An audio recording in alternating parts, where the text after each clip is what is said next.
ఈ ఇండ్లు చూడండి బాగా చాలా ఉంది. ఇది ఉత్తరం వీధి కలిగిన స్థలం, పశ్చిమం వీధి కలిగిన స్థలం. అయితే ఉత్తరం కొంత కాలింది, పశ్చిమం కూడా కొంత కాలింది, తూర్పున కూడా కొంత కాలింది.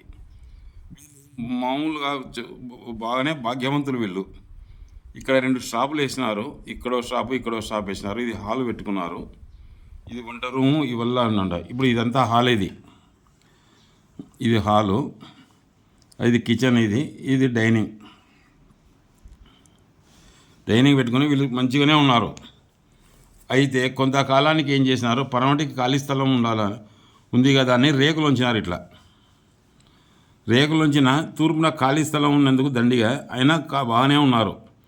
కొంతకాలానికి కారు పెట్టుకో, ఇక్కడ తూర్పున ఖాళీ స్థలం అంటే ఈశాన్యంలో కారు ఉండకూడదు, ఇక్కడ కారు పెడుతున్నారు వాళ్ళు. ఈశాన్యంలో కారు ఉండకూడదు, బరువు అవుతుంది అని చెప్పేసి ఈ స్థలానికి ఈ రేకులకు ఉత్తర వాయువులో డోరు తెరిపించి, ఈ రేకులకు ఉత్తర వాయువులో అంటే ఇప్పుడు ఇక్కడ నైరుతిలో గోడ వచ్చింది. ఇక్కడ నైరుతిలో గోడ వచ్చి ఉత్తర వాయువులో ఉన్న గోడ తీసేసి ఇక్కడ వాయువులో ఉత్తర వాయువులో దారి పెట్టించినాడు కారు ఇక్కడ వచ్చి నిలబడడానికి. అంటే అప్పుడు నైరుతి పారు మాత్రమే పెరిగినట్టు కదా, ఇక్కడ వాయువులో పారు లేదు. అప్పుడు ఫ్రెండ్స్ ఇది చూడండి ఫ్రెండ్స్, ఇంట్లో ఒక్కసారి చూడండి. పశ్చిమ వీధి ఉత్తరం వీధి కలిగిన స్థలం. అయితే పశ్చిమంలో 2 షాపులు వేసి పశ్చిమ వాయువులో సింహద్వారం ఉంది. ఇక్కడ పశ్చిమ వాయువులో సింహద్వారం ఉంది. పశ్చిమ వాయువులో సింహద్వారం పెట్టి తూర్పున 12 అడుగులు ఖాళీ స్థలం విడిచినారు. అయితే వీళ్ళు చాలా బాగున్నారు, ఉత్తమ సంతానం, డబ్బు ఉన్న వాళ్ళు.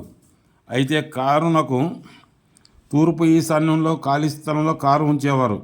ఈ కారును తూర్పు ఈశాన్యంలో ఉంచేవారు. వీళ్ళు కారును తూర్పు ఈశాన్యంలో ఉంచేవారు. అంతవరకు బాగానే ఉంది వాళ్ళకు.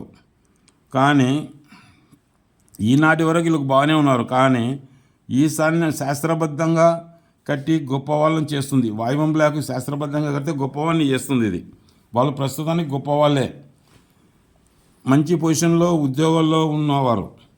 తండ్రి పొలం సేద్యం చేయించేవాడు. కొంతకాలానికి ఎవరో వచ్చి తూర్పున బరువు ఉండకూడదు అని చెప్పి పశ్చిమాన వసారా వేయించి ఉత్తర వాయువంలో గోడను తీసి ఉత్తర వాయువంలో నడక చేసి కారు పార్కింగ్ ఎక్కడానికి ర్యాంపును ఉత్తరం ద్వారా ఏర్పాటు చేసినారు.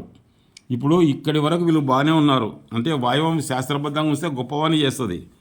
పశ్చిమం వీధి ఉత్తరం వీధి వాయువం బ్లాక్ అవుతుంది. వీళ్ళు మంచి ఉద్యోగాలు మంచి పొజిషన్లో ఉన్నాడు. తండ్రి పొలం పని చేస్తుంటే కొడుకులు బెంగళూరులో ఉన్నారు.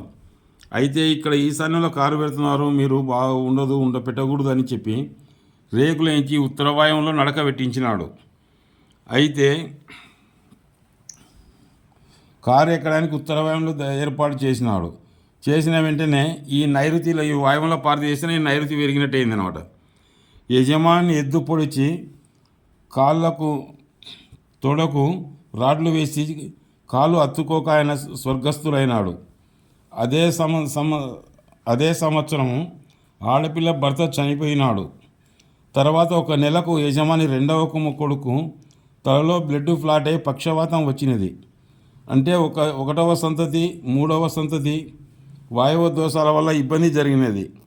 వాయువులో పారు తీసివేసితే నైరుతి పెరుగుతుంది. నైరుతి పెరిగితే రోగం వస్తుంది. తలకు, వెన్నెముకకు, కాళ్ళకు, నరాలకు సంబంధించిన జబ్బు వస్తాయి. నేను పోయి ఇక్కడ ఉన్నది పాత కట్టుంటే అట్నే కట్టుకోండి అని చెప్పినాను. ఇక్కడ ర్యాంపు తీసేసి ఇక్కడ గోడ కట్టుకోండి అని చెప్పినాను. ఎందుకంటే ఇక్కడ గోడ లేకపోతే నైరుతి పెరిగినప్పుడు తలకు, వెన్నెముకకు, నరాలకు సంబంధించిన జబ్బు మాత్రమే వస్తుంది. అట్టనే యజమాని ఎద్దు ఒడిసి ఆయన కాళ్ళకు రాడ్లు వేసి తొడకు అత్తుకోక ఆయన స్వర్గస్థులైనాడు. 2వ కూతురు భర్త చనిపోయినాడు. పెద్ద కూతురు భర్త చనిపోయినాడు. ఇది కడితేనే 3వ కుమారుడు అంటే 2వ కుమారుడు క్షేమంగా ఉన్నాడు. 3వ కుమారుడు తలలో బ్లడ్ ఫ్లాట్ అయ్యి పక్షవాతం వచ్చినది. కాబట్టి మిత్రులారా, వీళ్ళ తీసి నైరుతి దోషాలు ఇట్లా ఉంటాయి. ఇక్కడ వీళ్ళని కట్టుకోమని చెప్పి వచ్చినాను.